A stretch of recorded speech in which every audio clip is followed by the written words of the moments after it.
Okay, there's something important to mention with our inequalities when we're solving them.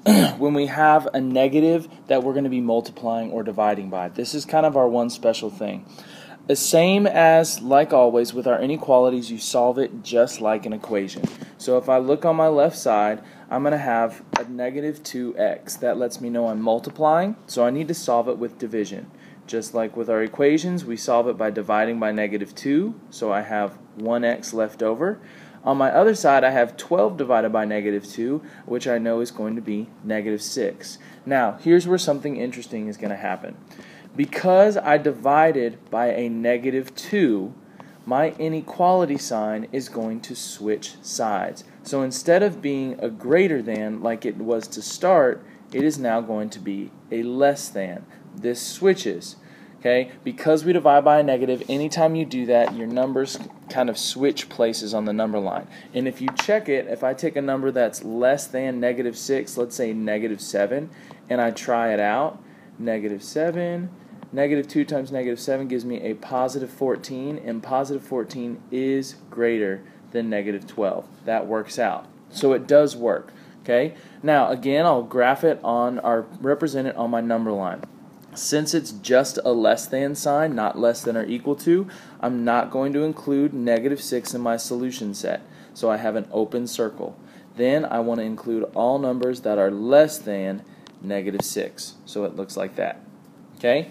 Now, it's not only when we divide by a negative that it switches, but also when we multiply by a negative. So say my inequality looked like this. Say I had negative 1/2 x is less than, let's say, 10. Okay? Again, I see a fraction, so I know this is a division problem, which means I'm going to solve it using my multiplication. I multiply by my reciprocal, which is a negative 2 over 1. Now notice my negative sign followed with me. Okay? You cannot lose that negative sign. If I did that over on my left side, I need to do it over on my right side, so I have 10 times negative 2 over 1. Again, don't forget that negative. A lot of people will lose it in the transition. Okay? I multiply my top times top, which gives me negative 20. And then over here, on my left side, I'm left with just an x. Now again, because I multiplied this time by a negative 2 over 1, that means my inequality is no longer less than, but now it's greater than. Okay?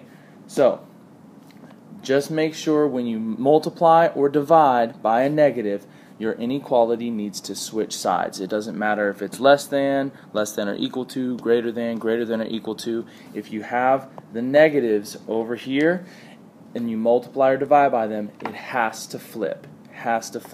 Okay?